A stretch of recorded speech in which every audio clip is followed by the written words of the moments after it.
Olá, irmãos, graça e paz. Estamos agora no segundo vídeo da nossa última aula e eu queria saber se você já respondeu o segundo questionário, que é na verdade o que nós vamos responder agora. Não esqueça, você só deve assistir esse vídeo se você primeiro responder, para você comparar se a sua resposta está se coordenando com a nossa resposta, ou basicamente com o próprio livro, porque certamente eu estou colocando aqui de uma maneira geral, mas você tem um livro que tem muito mais explicações, a gente está trabalhando apenas o supra-sumo. A primeira pergunta diz: leia as referências bíblicas das páginas 94 a 95 e responda: quantas vezes Paulo está se referindo ao dízimo? Bom, esses textos diz respeito às cartas paulinas, né? Citando aqui alguns, por exemplo, Romanos 15, 25 a 28, que vai falar sobre o serviço dos santos. Também tem 1 Timóteo 5, 16 a 18, que vai falar sobre o socorro das viúvas, né? Que é outra coisa fundamental. E Tito 3, 14 e 1 Coríntios 16, 1 e 2, que trabalha também a ideia de você fazer bem às pessoas que precisam. E ainda tem Atos 24, 17, né, que fala sobre esmolas. Depois de muitos anos vim trazer esmolas para a minha nação e apresentar ofertas. Assim me encontraram no templo. Então veja, irmãos, a resposta é simples. Paulo não se refere ao dízimo uma única vez que seja, né? Repito, é importante que a gente entenda a necessidade do povo de Jerusalém, que precisava ser atendida, e considerando que a perspectiva era de que o povo dava muito mais, né, daquilo que era o referencial. E de fato, às vezes eles faziam campanha, como já falei, para atender aqueles que estavam necessitados de maneira mais coletiva. Cuidado com os pobres, com as viúvas, né? Cuidado com aqueles que são mais necessitados. Segunda pergunta: os apelos de Paulo aos irmãos em relação à contribuição têm uma única finalidade. Qual é? Já citamos aqui, o texto já mostrou, que eu citei aqui, de Romanos. A única finalidade, irmãos, é o serviço dos santos, né? A ideia de atender de forma completa as suas carências imediatas dos nossos irmãos que se encontram passando por necessidade. É isso que vai mostrar. Portanto, a finalidade em relação à contribuição tem isso. E eu digo mais: quando eu defendo o dízimo não somente no Antigo Testamento, no Novo Testamento e também nos nossos dias, os nossos dízimos são para isso. Sempre defendi aquilo que, embora também muita coisa eu não concordo com Jacó Silva, mas ele também defendia isso, igual ao Paulo José, de que o dízimo tem essa finalidade. A finalidade de quê?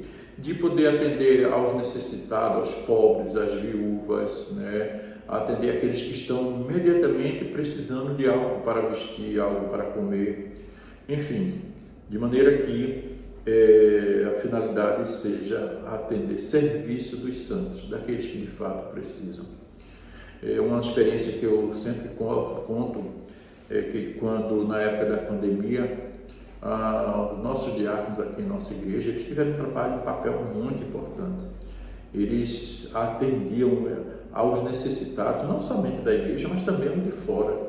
Então eles arriscaram-se, inclusive, né?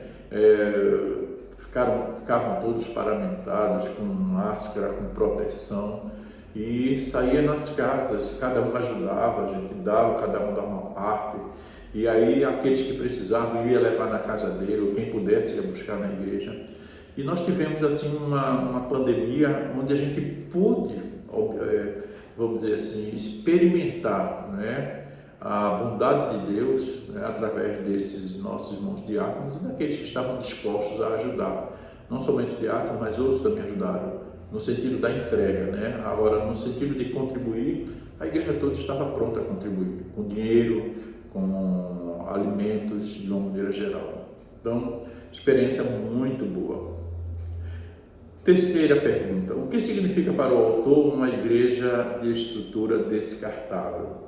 Ora, irmãos, uma igreja de estrutura descartável é uma igreja que não tinha investimento imobiliário, já que eles se reuniam onde? Na casa dos irmãos. Então, não tinham despesas típicas urbanas como água, luz, telefone, aluguel, como alguns têm, manutenção, zeladores, etc. Então, não tinha toda essa estrutura, esse staff permanente de poder remunerar, incluindo maestro, incluindo tanto musicista, incluindo obreiros.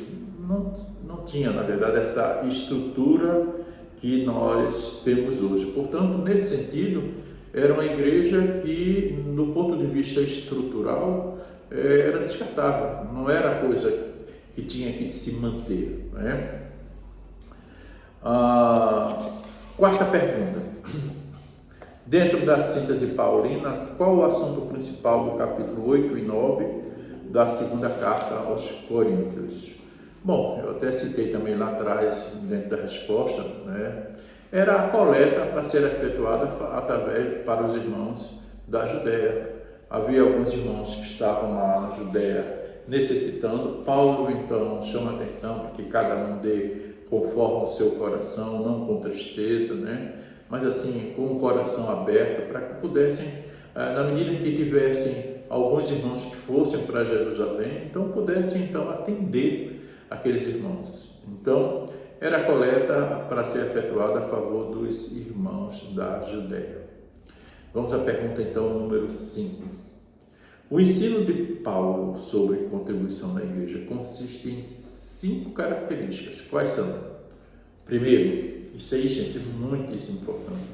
Ela deve ser espontânea. Eu diria, quando eu falo de contribuição, eu estou falando de oferta, eu estou falando de dízimo, e estou falando de qualquer contribuição que você possa dar, que o cristão possa dar. Então, em qualquer uma dessas características, essa forma de contribuição, na verdade, ela deve ser completamente espontânea, não é? Totalmente espontânea. Então, não há como a gente traçar nenhuma linha de, como é que eu posso dizer assim, obrigatoriedade para o dízimo e oferta no Novo Testamento, de acordo com o apóstolo Paulo, né? Outra característica era que a contribuição deveria ser destinada sempre ao sustento de vida das pessoas, isto é, o verdadeiro serviço em proveito dos santos, né? Então, essas 5 características que a gente está vendo agora, a primeira e a segunda, são características que é bem explícito nos textos de Paulo e nas respostas que já falamos anteriores. Terceira, né, característica: a genuína contribuição cristã ela é sacrificial, né? Então, querendo ou não, há uma necessidade de a gente poder ter o sacrifício, ter alegria, não, claro, obrigatório, mas assim, ter alegria de fazer o sacrifício em favor daqueles que precisam, mas acima de tudo de poder contribuir, né? A genuína contribuição cristã, ela é sacrificial, não resulta de cálculo, possibilidades econômicas, mas do desejo veemente de suprir o próximo em amor. Então, há algumas pessoas que têm condições e não dá, e há outras que não têm tantas condições, mas faz o sacrifício, né, para poder ajudar. Porque não é um sacrifício que vai lhe causar dor, mas que motivado pelo amor ao próximo, né? A quarta vamos dizer assim, característica é a presença da alegria, né, no centro do ato de contribuir, né?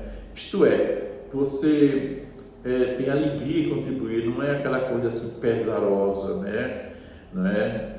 Essa ação precisa trazer paz para quem pratica, né? E de uma forma ela deve ser causa de de certa forma, de uma preocupação, vamos dizer assim, interior, sem murmuração, né? Ela deve ser destituída de qualquer coisa que vá tirar a nossa alegria.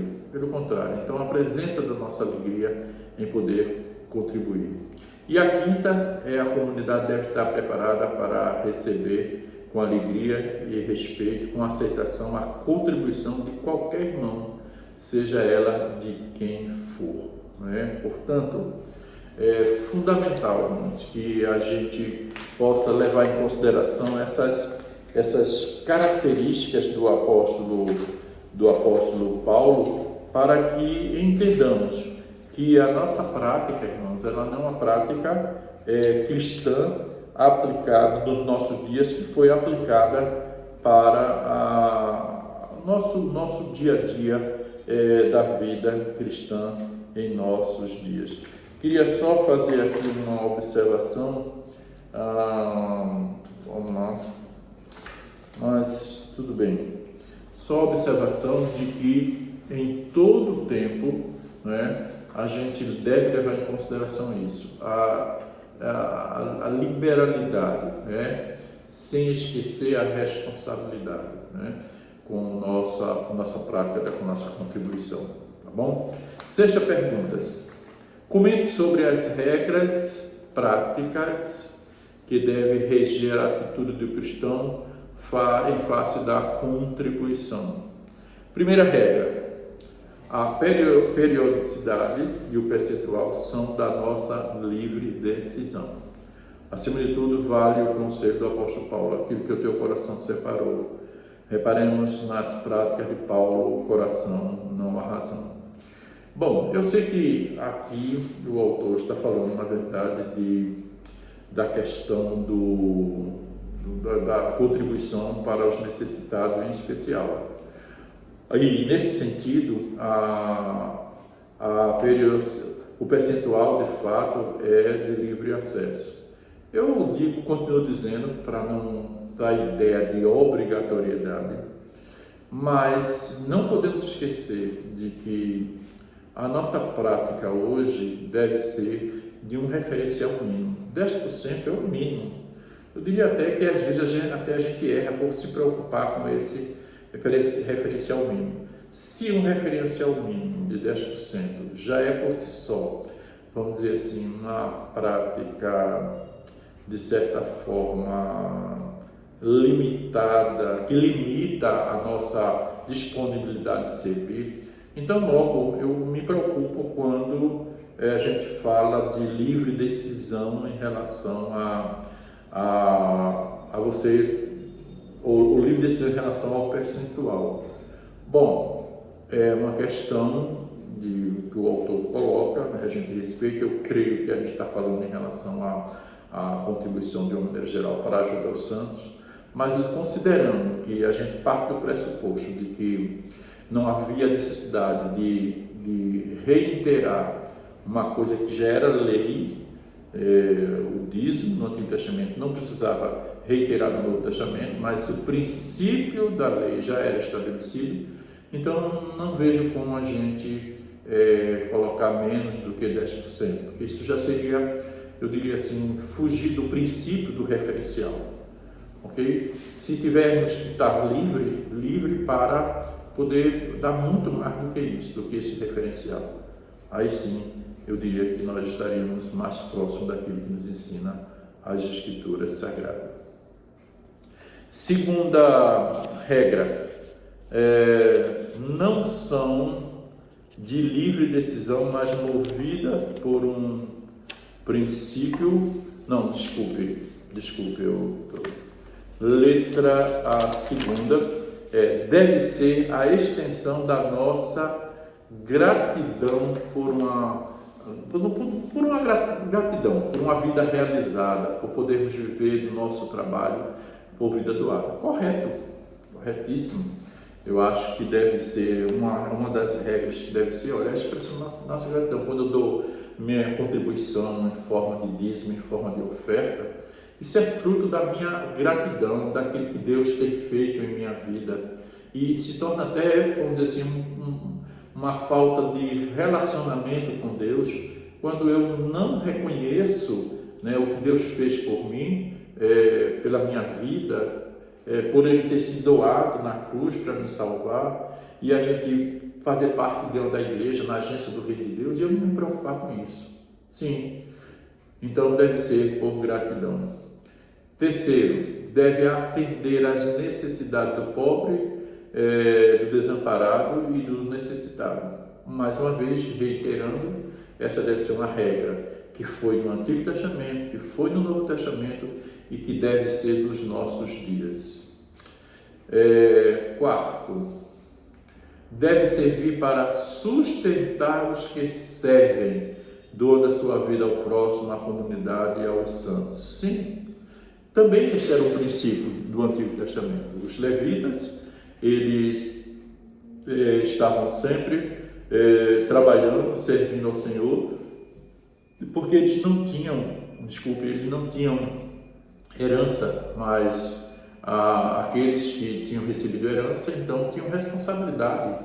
Isso era uma estrutura lá dos levitas, né? No Novo Testamento, Paulo também, lá em Coríntios, também reivindica para si, né, o cuidado dos irmãos em relação ao seu sustento, né, ao defender o seu apostolado, né? Será que Paulo também não tinha família, que pudesse, não tinha ninguém que ele pudesse ajudar? Ele precisava de ajuda, né?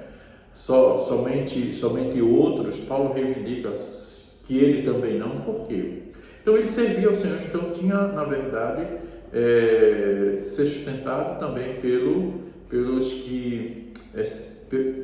irmãos. Então isso, mais uma vez, preciso sempre estar lembrando, isso é uma estrutura do Antigo, é uma estrutura do Novo.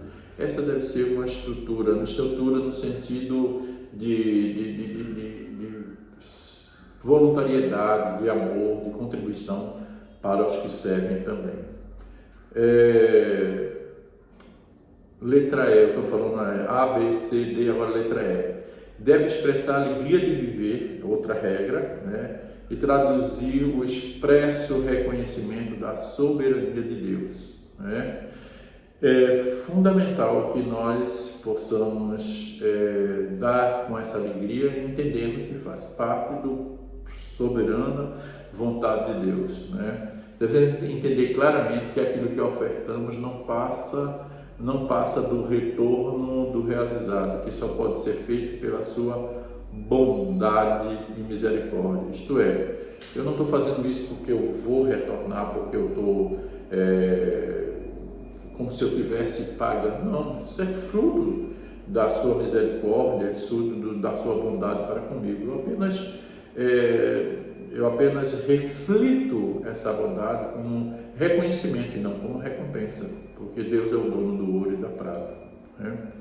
E por último, não é de forma alguma uma obrigação, mas precisa ser humilde e sacrificial. Tenho defendido sempre isso. Aliás, eu preciso reiterar aqui o que eu tenho dito. Muitos pastores não têm coragem de dizer para a sua igreja que o dízimo não é obrigatório, né? Eu digo que nas duas igrejas que eu pastorei, que a anterior e agora que eu pastoreio, eu nunca tive dificuldade de dizer que o dízimo não era obrigatório, né? Não é obrigatório e nem por isso as pessoas deixam de ser dizimistas, nem por isso as pessoas deixam de contribuir. E nem por isso a gente deixa de atender aos necessitados, aqueles que precisam. Não é assim, não é obrigação. Agora, o que é que eu digo? Para você dizer para a igreja que não é obrigatório, você precisa estar preparado e ensinar o sistema de contribuição do Antigo Testamento, a contribuição do Novo Testamento e o sistema de contribuição dos nossos dias, considerando a questão da voluntariedade, da gratidão, seja em forma de dízimo, seja em forma de oferta de uma maneira geral. Ok, irmãos? Vamos para a sétima pergunta. Ao falar sobre filosofia de vida, o autor fala que Paulo deixa escapar dois comentários em relação a bens materiais. Quais são? Vamos lá. O primeiro desse comentário propõe uma resposta para a pergunta do seguinte tipo: até onde um crente deve enriquecer? Né? Não estou dizendo que ser rico, nem o autor está dizendo, seja um pecado de forma nenhuma. Mas talvez assim, até onde as pessoas devem ter essa busca desenfreada para enriquecer, né? O apóstolo ensina: Deus promete acumular-vos de toda espécie de graça, para que tenhais sempre em tudo o necessário e vos fique algo de excedente para toda boa obra. Então, isso é fundamental, a graça de Deus nos bastar, né? E naquilo que Ele nos dá de forma excedente, seja de forma espiritual ou material, é para que possamos ajudar a outros. Não há limite para a riqueza, desde que exista a capacidade de servir o próximo com dedicação. Então, o objetivo do dinheiro é glorificar a Deus, o objetivo das nossas posses é glorificar a Deus, é poder ajudar o próximo. Deus nos cumula de bênçãos materiais e espirituais para que possamos fazer isso para o nosso próximo. O segundo comentário que o autor faz é bem ligado ao primeiro e está expresso nessas palavras: não desejamos que o alívio dos outros seja para vós causa de aflição, mas que haja igualdade. Então, se a gente vai, por exemplo, ajudar alguém, correto, a gente alivia outros, mas de repente causar aflição em nossas vidas, não, de forma nenhuma. Mas é a ideia de igualdade, né? Dentro das suas posses, saber que você ajuda o outro, mas ao mesmo tempo você não vai se sentir afligido. Podemos perceber nessas palavras de Paulo, né? As palavras de Paulo, que devem nortear todas as ações. Até para fazer o que é bom, devemos ser sóbrios e agir com sabedoria. Igualmente, nesse contexto, irmão, não significa quantidade igual de bens para todos, mas sim uma garantia de que os sofrimentos de uns não seriam resolvidos transferidos para outras pessoas. Então, é aquilo que nós temos, pudermos dividir, dividiremos. O que é a realidade de um é a realidade de outro, né? Para não sobrecarregar. Então, irmãos, assim terminamos o nosso segundo vídeo. Então, daqui a pouquinho nós vamos então para o terceiro vídeo desta última aula de mordomia cristã. Até já!